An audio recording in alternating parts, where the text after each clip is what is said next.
what I want to go through is the varieties and how we recommend them, and just to explain to you that it's a very dynamic system we use, and it's changing as the economic situations change and also as the pathogens change and the needs for the end market change. Now, as far as varieties are concerned, the key driver is what the market require. And for those of you, it'll probably be in your pack, the recommended list is available in a range of formats. We do it in 2 paper formats, this format, and in pocketbooks.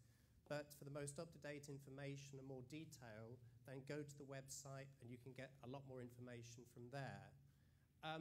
First of all, though, if you're looking at the wheat, and I'm going to focus on the wheat, we're looking at the varieties are categorized. First of all, they're done by nabim, and they do them in groups of 1 to 2 for the bread making, the ones being the more consistent performers. The soft group 3s tend to be those which fit the biscuit market, and then we have other. So there you have your group 4s, which tend to be both soft and hard varieties. Although they're called feeds, they also have other specialist uses. And I think you ought to think about, are there any uses in which we're not necessarily covering now, which we should do in the future? There are specific characteristics required for the specific weight requirements, the Hagberg falling number, and also proteins. And also for these baking tests, there are baking tests done for these varieties just to make sure that they actually meet the needs of the end user. I mentioned the group 4 varieties. There are varieties in there which are also used for the distilling market, and there are also some which actually have some specific quality characteristics. So it is a little misleading to call these feed varieties. We also do tests for exports, and you may assume, well, surely, you know, if they're okay for biscuits and bread in the UK, they must be okay overseas.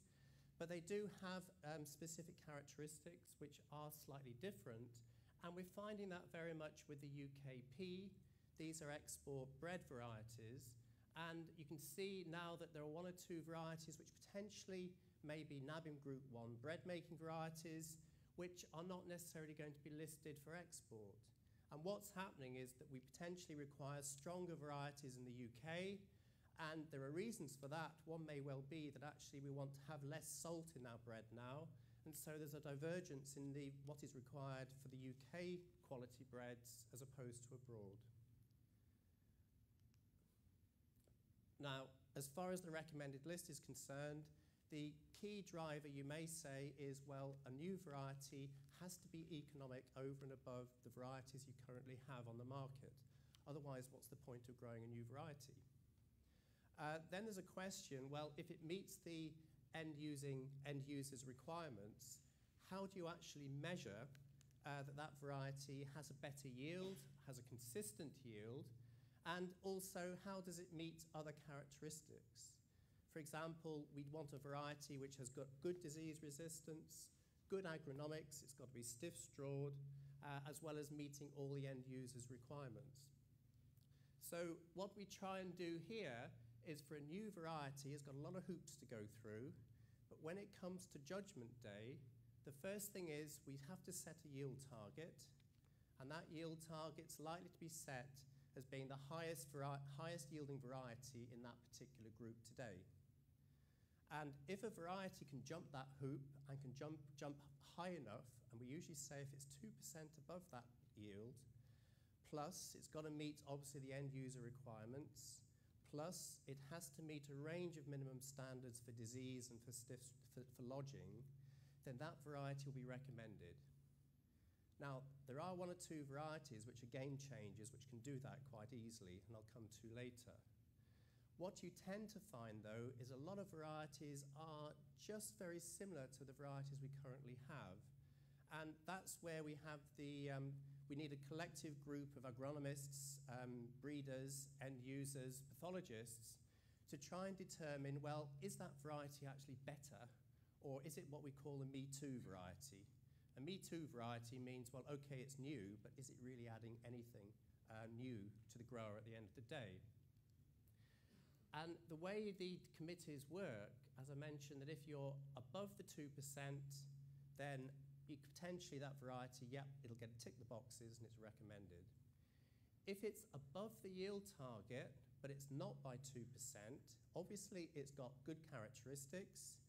So we then work on our great expectations. The expectation then is that a variety above the yield target will be recommended, but we've got to then look to see if there are any weaknesses. And what then will happen is they'll look at that variety compared to the comparative varieties in that group to see if there are any potential weaknesses in that variety.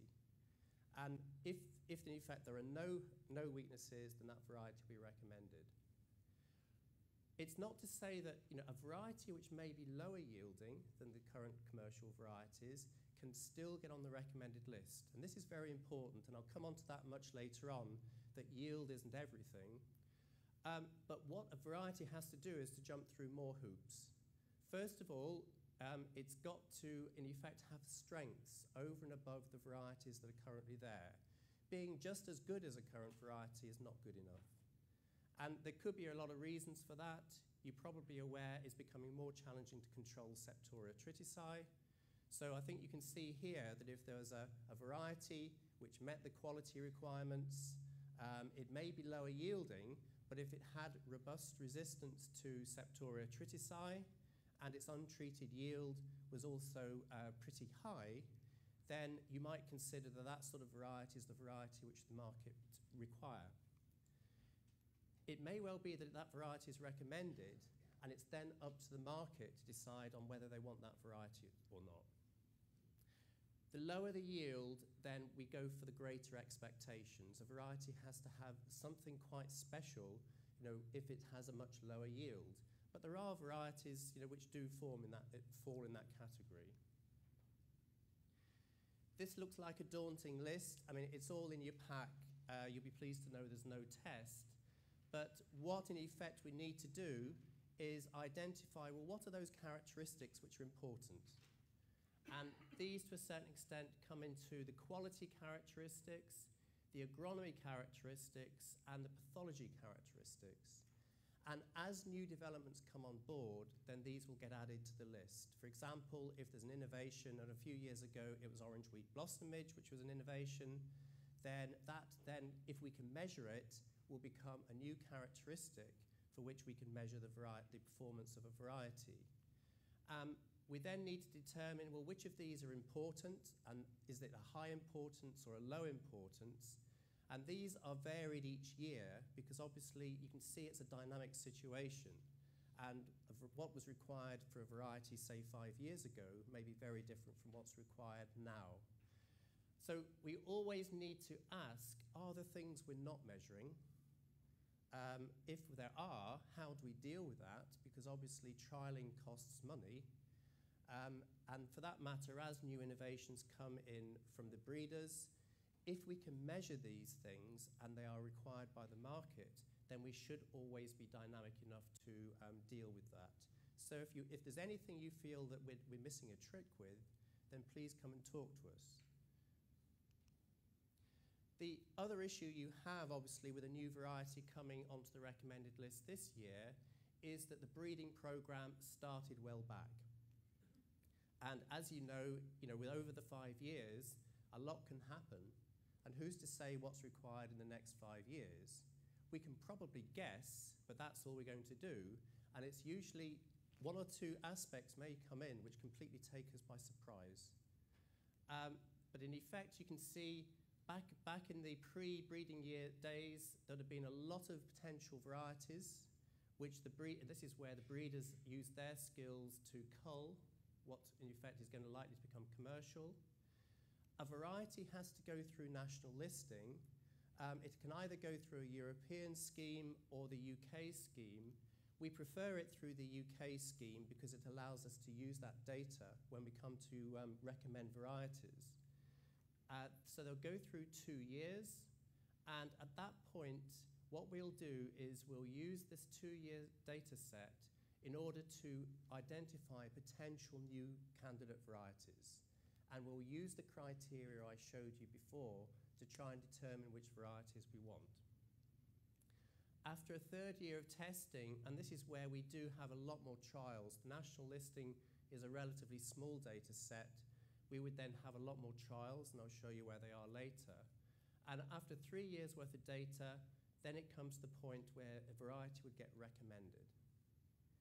Now, how that variety then stays into the system depends upon its commercial success, or for that matter, if a variety should suddenly have a catastrophic breakdown in resistance, then chances are that variety will be removed.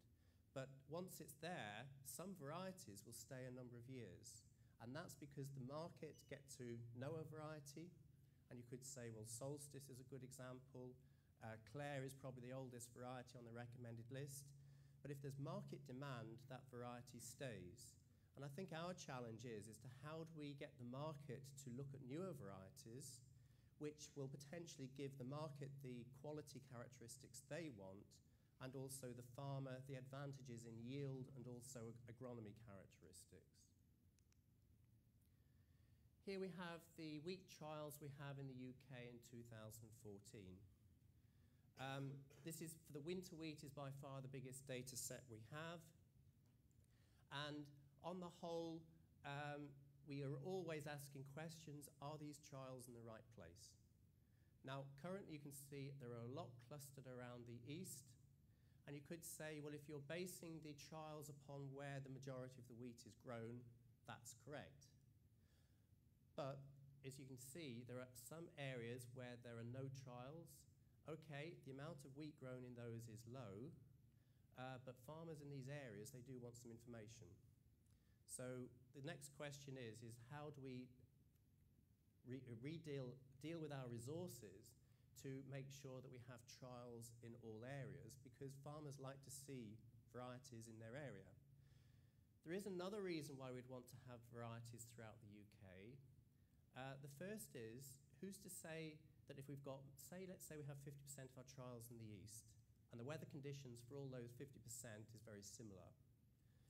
If we, for example, we then had in this area a very extreme weather conditions, let's say it's very wet, very frosty, very dry, then actually information on how those varieties are going to perform in these extremes is becoming more and more important. Because who's to say next year that this area here doesn't have a very dry, a very wet, or a very cold season? So as you can see, that as we're getting these more unpredictable weather events, then actually having a spread of trials in these extremes is becoming more and more important. Here you can see what we now can look at is the trials are where they are, but what we can do is actually divide the country up in a range of ways. You can do it geographically, but what we've done here in this situation is that we've actually divided up into the Met Office's macro climate regions. They are pretty huge, these regions, but in effect it allows us to look at the data in a different way, be it how does a variety perform in the north or the east, or how does it perform in particular weather regions. You can then start to look at, well, where are our trials? Do we have sufficient data in order to say that? And in some of these areas, the answer is no. Any of you from Wales? Yeah. Currently, we have no winter wheat trials in Wales. Actually, if you're looking at the area of wheat UK, it's 0.8%. But there are reasons why we may want trials in that area. You have some extreme weather conditions, which are a real good test for varieties. And I think going forward, we need to look at these areas to see, well, how much resource can we put in order to cover all these regions, both for a knowledge transfer situation, but also just in case the Wales conditions are what's happening in East Anglia next year. I'm not sure how this shows up, but this is a soil map of the UK. Another way we can look at trials is that where are they sited as far as the soil conditions are concerned. We pay our contractors to deliver a trial. Left to their own devices, they're not going to put their trials on light sandy soils because there's a high risk that they may fail. And going forward, what we do want to do is to make sure that the trials represent the soil types. And okay, if we end up with more failures, we end up with more failures. And we may then have to determine as to where, in effect, our trials go. Because, for example, you can see here in Scotland, it's predominantly light sandy soils, and the majority of our trials in that area are in light sandy soils.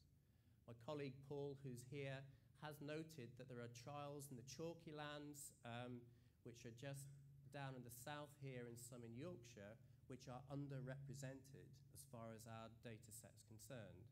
So these are things we always need to look at. And the next question is, well, how do we deal with that? I mean, the easiest thing to say is let's take more HGCA levy-funded money and put more trials in the ground. But realistically, we have to make sure how can we deal with the actual finances we've got. But this, I think, is very important, is that we're providing the information which the growers need at the end of the day. Okay, here's another graph. All this shows is sow dates and recommended list trials. Now, you may be looking around these dates here in September and saying, well, actually, what you're trying to do is get your growers to sow trials in this gap here, and we seem to be missing data. The reason for that is that we have a system, and in order for us to decide on which the candidate varieties are going to be, we have to get the trials harvested, we have to get them tested, and we have to then get them evaluated before we can then get them back into the ground. And that's a real challenge, and that's why, in effect, all that happens around the 11th of September. And that's why you can see the majority of the trials go in from September to early October. We do put some trials in the ground earlier. In this situation, these are our early sown trials. We don't, obviously, in that situation, we just use a range of varieties. Likewise, we also have a range of trials that are drilled late. But the majority are in this clump here.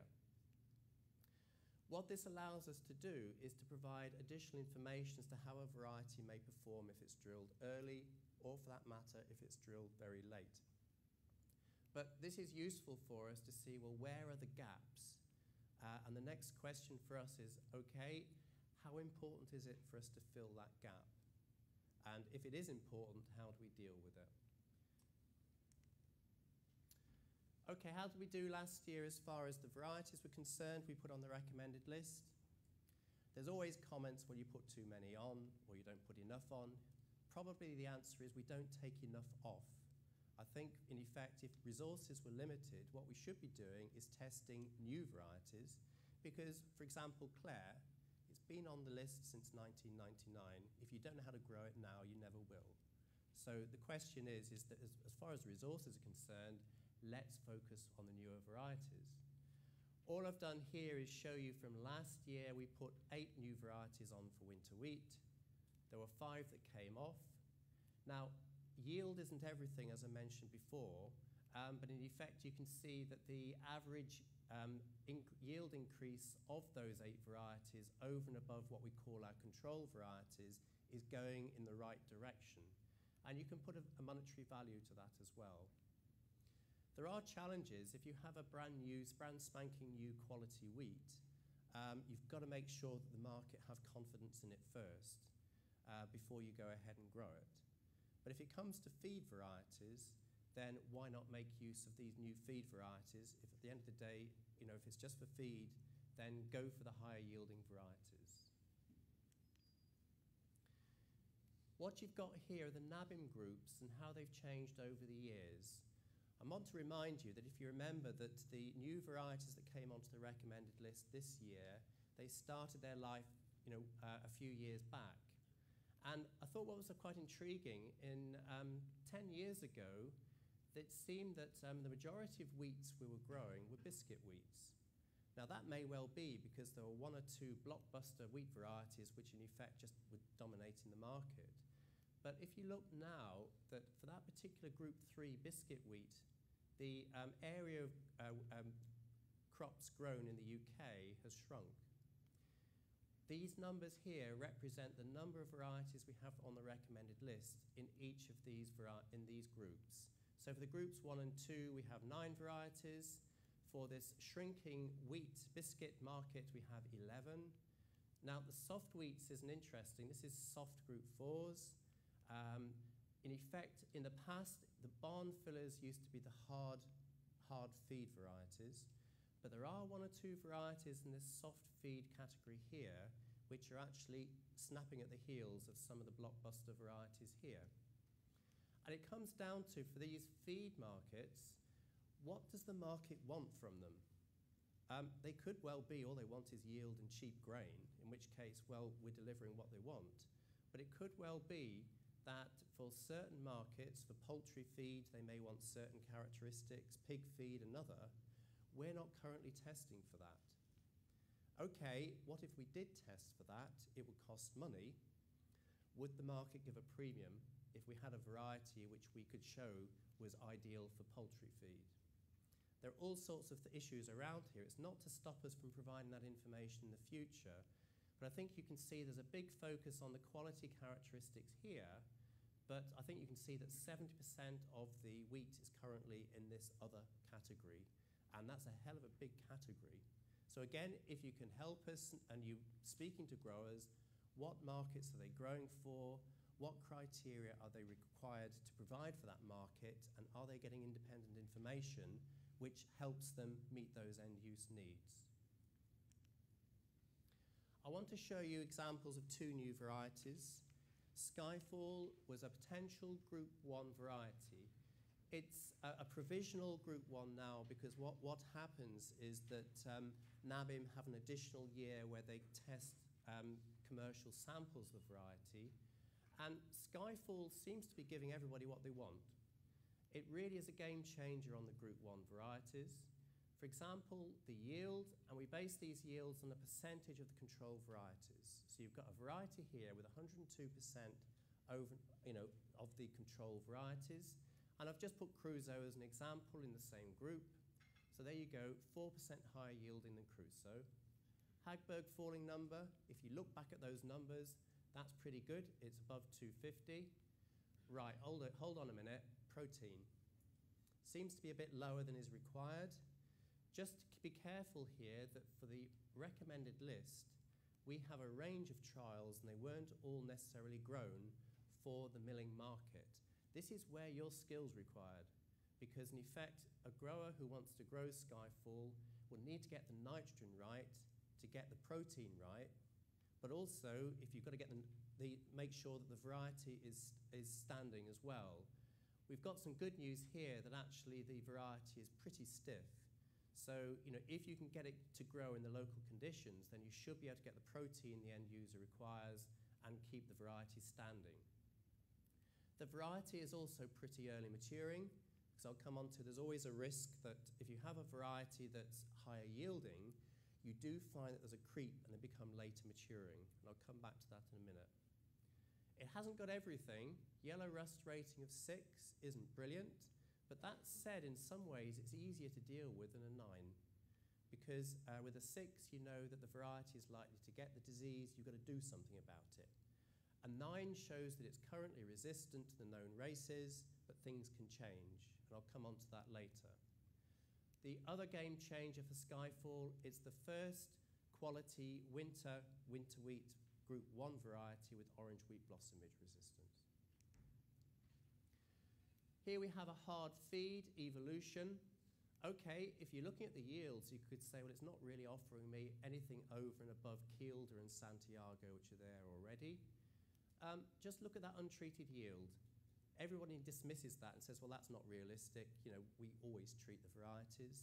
That's true, but that's a good indication as to how well the underlying resistance of the variety is.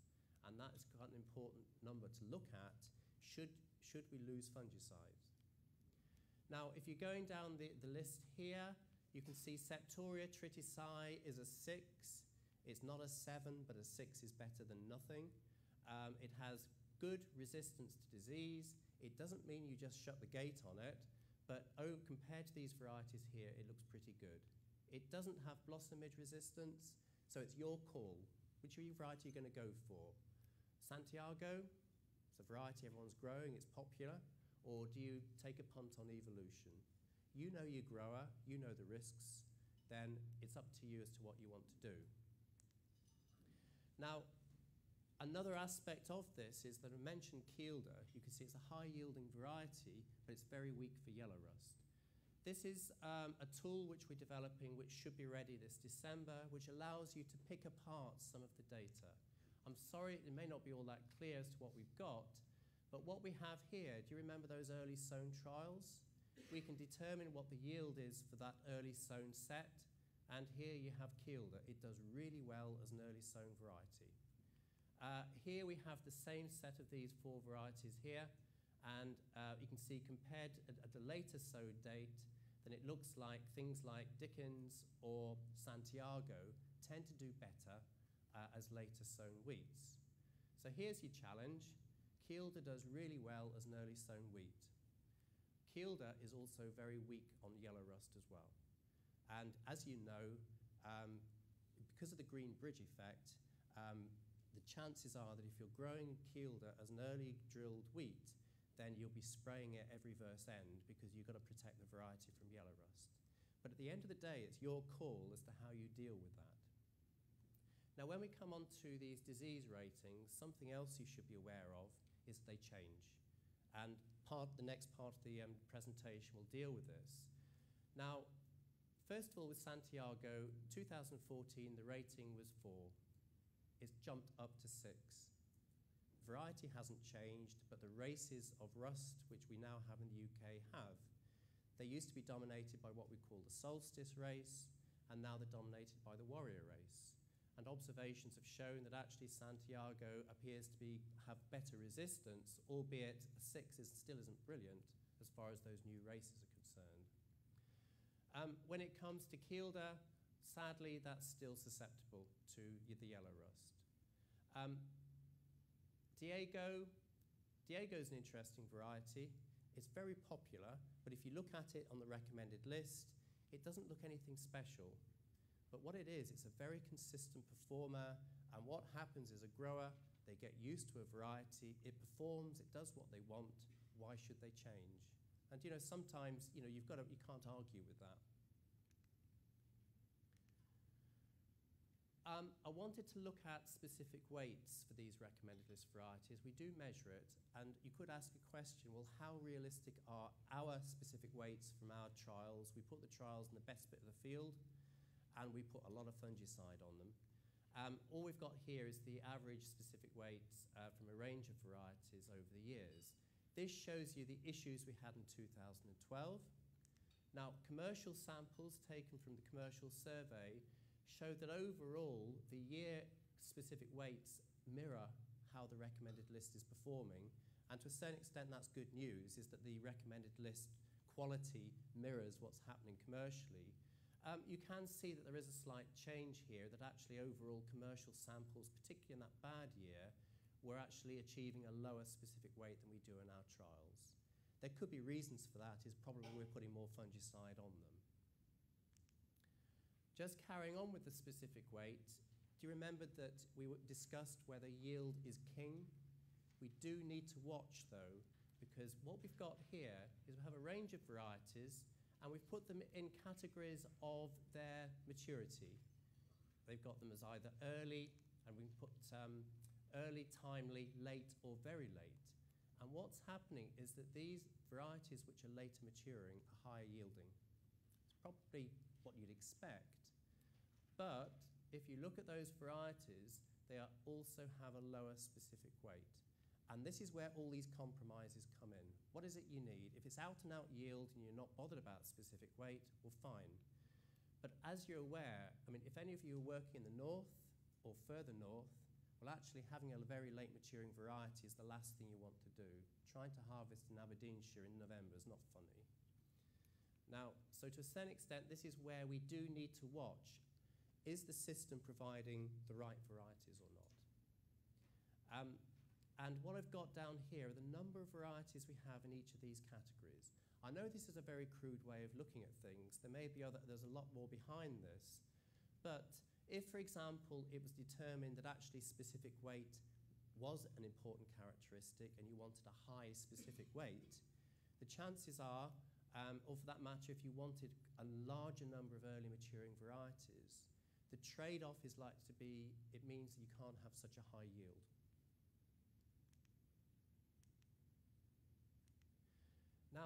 Something else we can do with all that information is that now what we're doing is we measure, we have weather stations at our sites, and this helps us trying to identify at the end of the season what happened at a particular site. And in that bad year in 2012, what it allowed us to do was we've got a graph here which shows you the sunshine hours in the grain filling period and specific weight, and each of these dots is a particular year. One is for commercial samples and one is for recommended list samples. Now that bad year, which was very much an extreme, allowed us to actually identify, the main reasons were it was too wet and there was lack of sunshine, and this allows us to understand then what's happened to those varieties. This is useful because, for example, we may find, unfortunately we didn't, but we may find that there's a variety that bucks the trend. And if there is, then that would be great because it would then help us to try and then unravel what's happening with a particular variety, which may be able to provide a good sample in bad environmental conditions. This is very much what we call the G by E, genetics by environment interactions. There's a lot of observations done at these recommended list trials, and it could well be that we collect an awful lot of data, and at the end of the season, there may be 101 questions we want to ask of that data set. But if we have information such as the soil type, the weather, and the quality, we may be able to unravel as to whether certain varieties actually perform better in some of these extremes. I'm now going to move on to disease. And the first thing is these disease ratings. We have a 1 to 9 scale for disease. How do we get them? And also, there are one or two things you should be aware of as far as these ratings are concerned. And the first thing is to be aware of, they're based on data which happened in the past few years. Races can change, so just because a variety has a high rating doesn't necessarily mean it's going to stay that way. It's a very dynamic situation we're working with.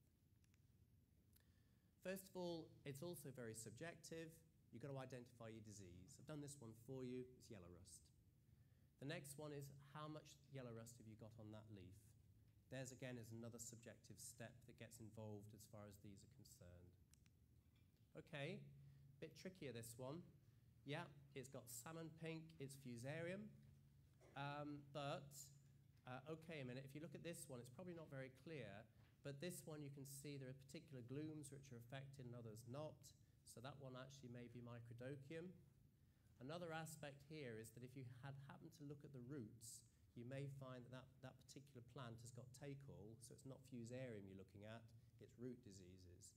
So I think you can see straight away that there's all sorts of issues that come in when you're starting to score diseases. Various ways of dealing with that is we have inoculated trials.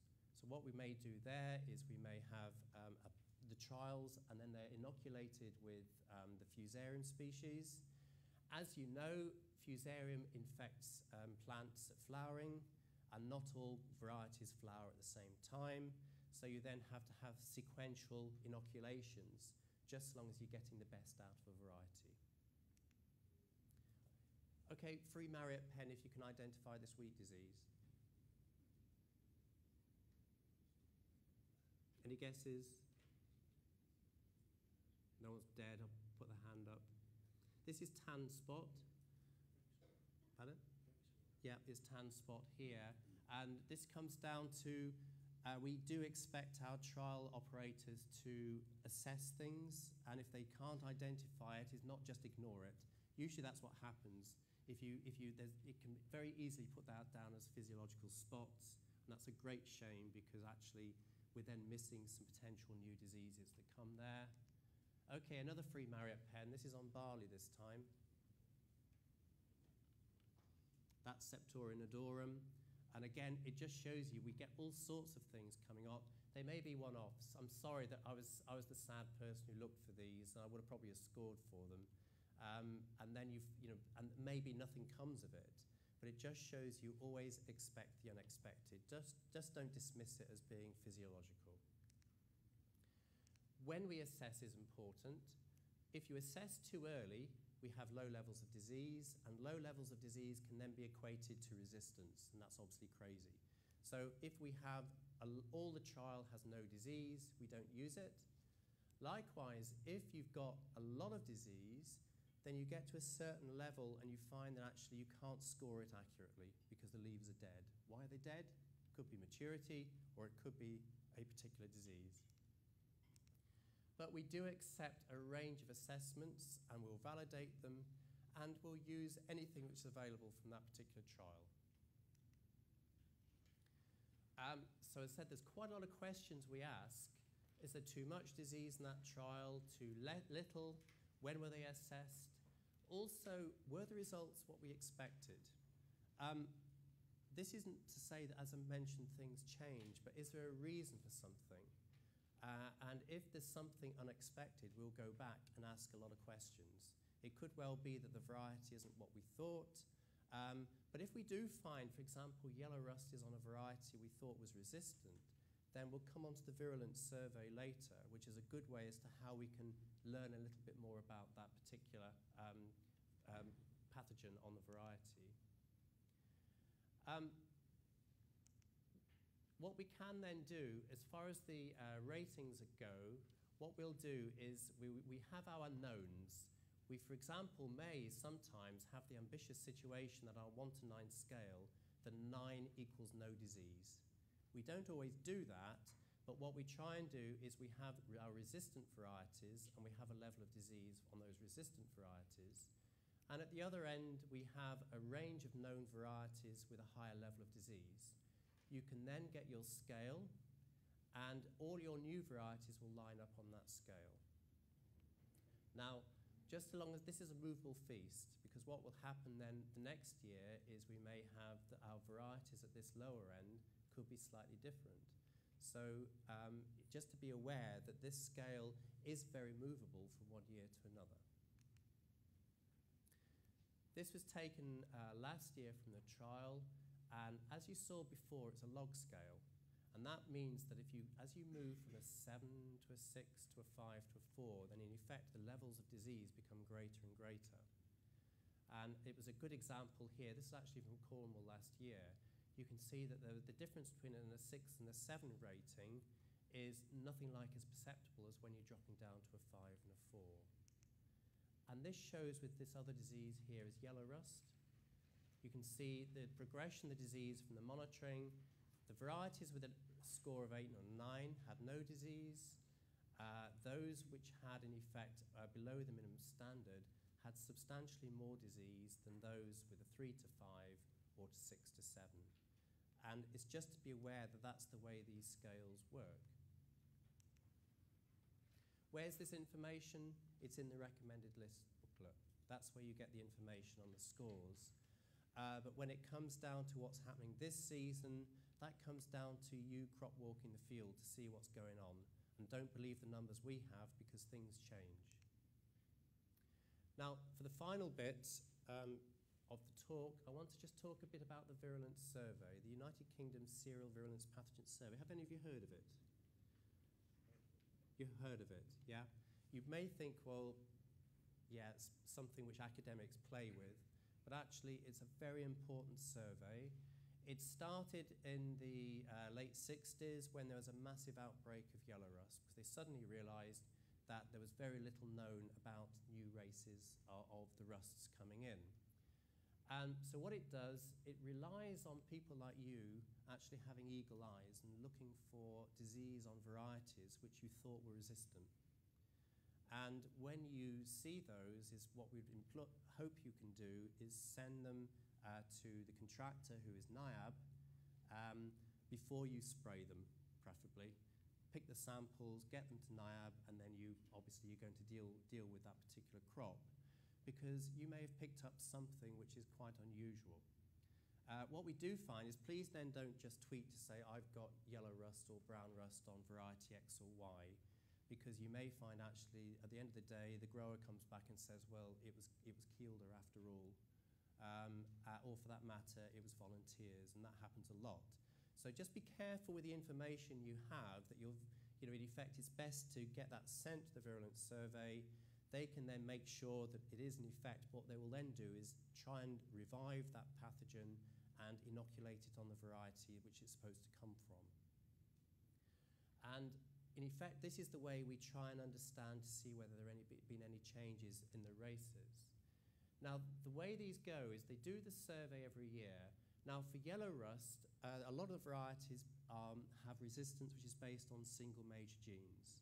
What this means is that if you get a new race, a new isolate which is virulent for that major gene, then it means that your variety goes from its 9 rating to probably a 5 or sometimes, unfortunately, a 2 rating, because a lot of the varieties we have don't have a robust background resistance.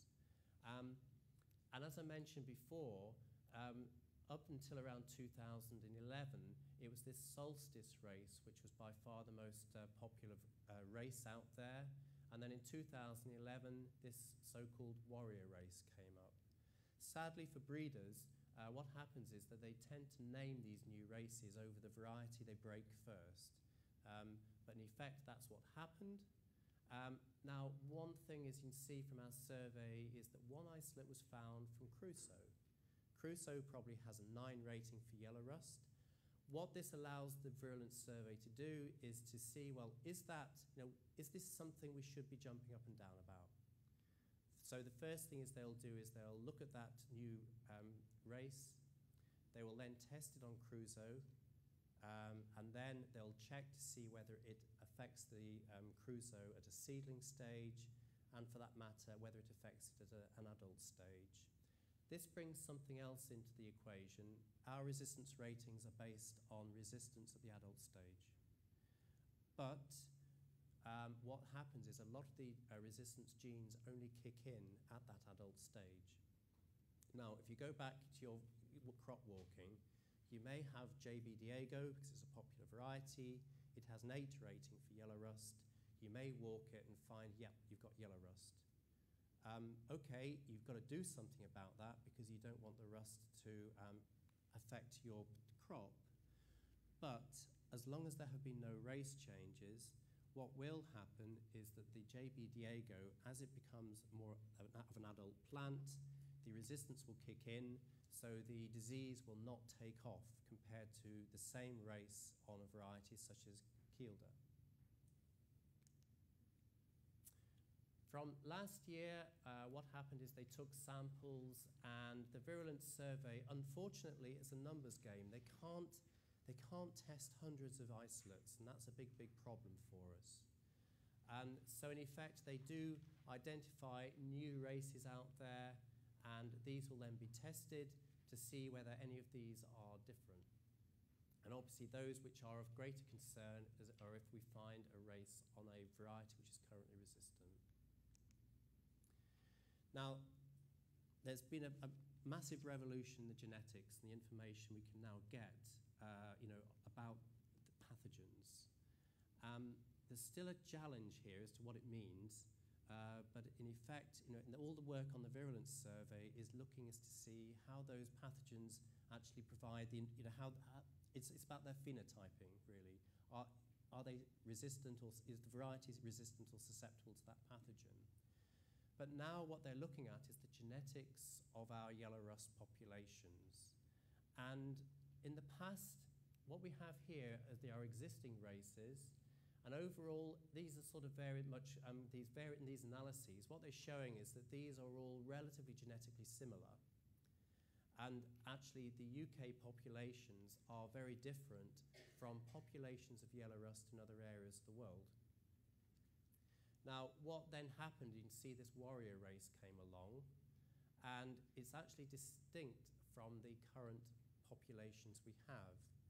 And this is quite alarming because it suggests that not only are we getting new races, which is nothing new, but the new races we have are genetically different from the common races we've got. And this means that it's becoming a very dynamic situation. Now, this leads to all sorts of questions as to where did the warrior race come from? And does this mean that in effect we're going to get, if you've got a greater genetic diversity, what's happening?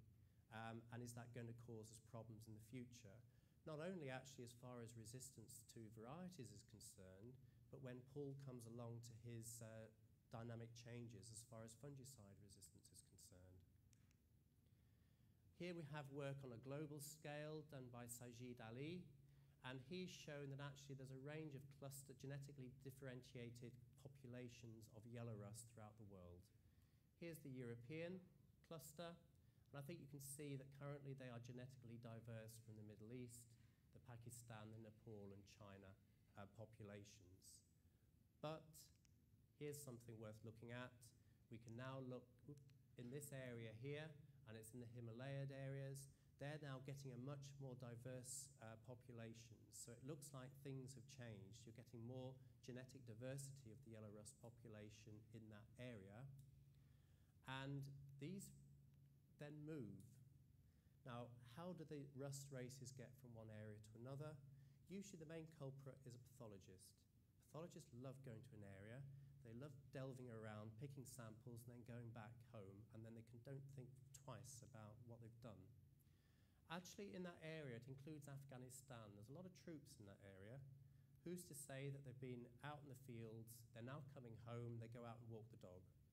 So there is quite actually, animal vectors on people is a very good way of getting them across.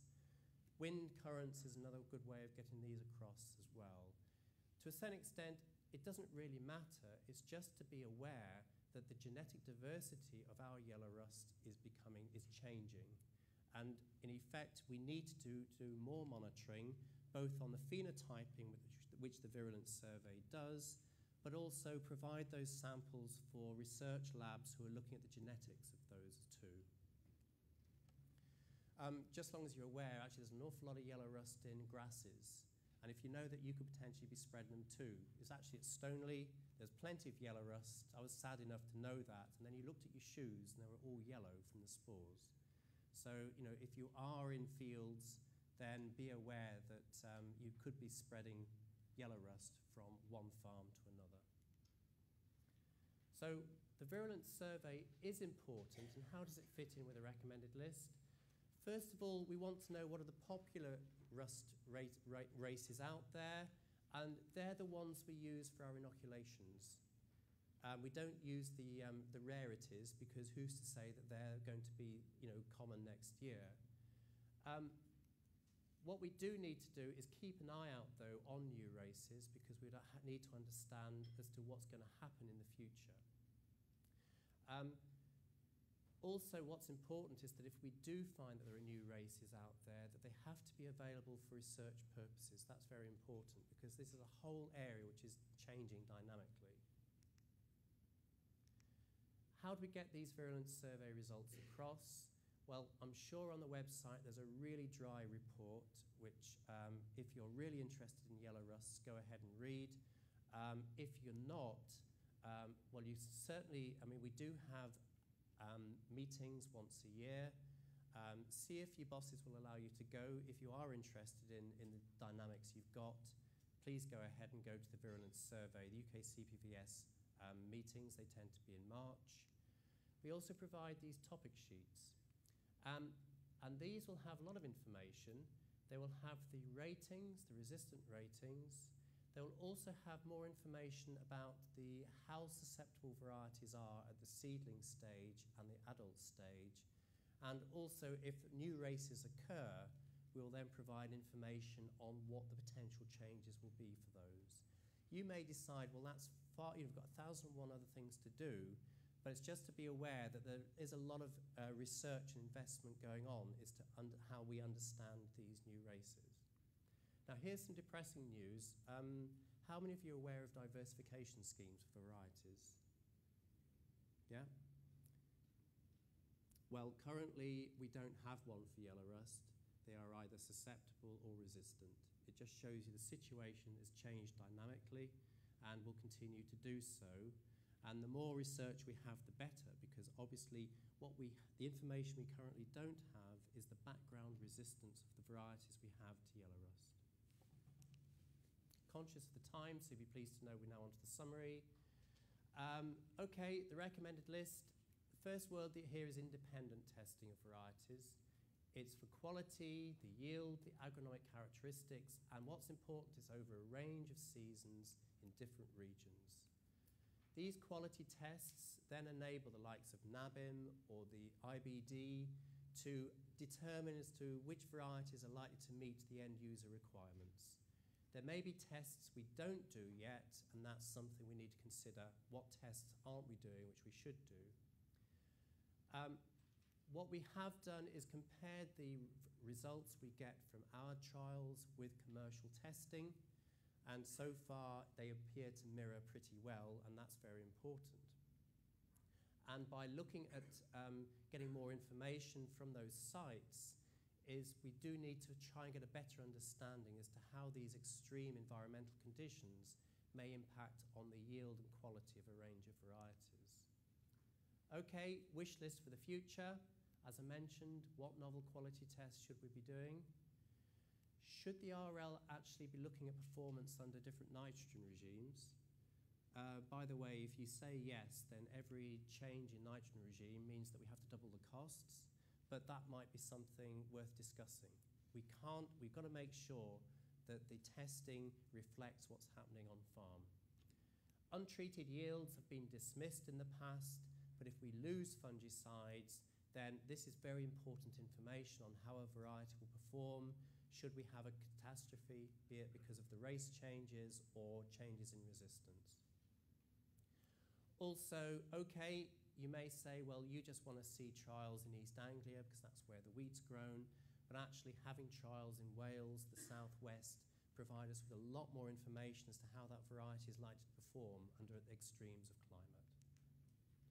And this is the part where the next talk comes in, because what we need to do is measure the weather and the disease in time, because obviously all I've shown you is data from previous years, but it's very dynamic, and that's why HGCA is now looking at how we can use these trials to monitor the weather, monitor the performance of the varieties and the disease, because this is what you need to know now, as opposed to what happened last year or the last 2 or 3 years. And that comes down into Paul's talk. Okay, thank you.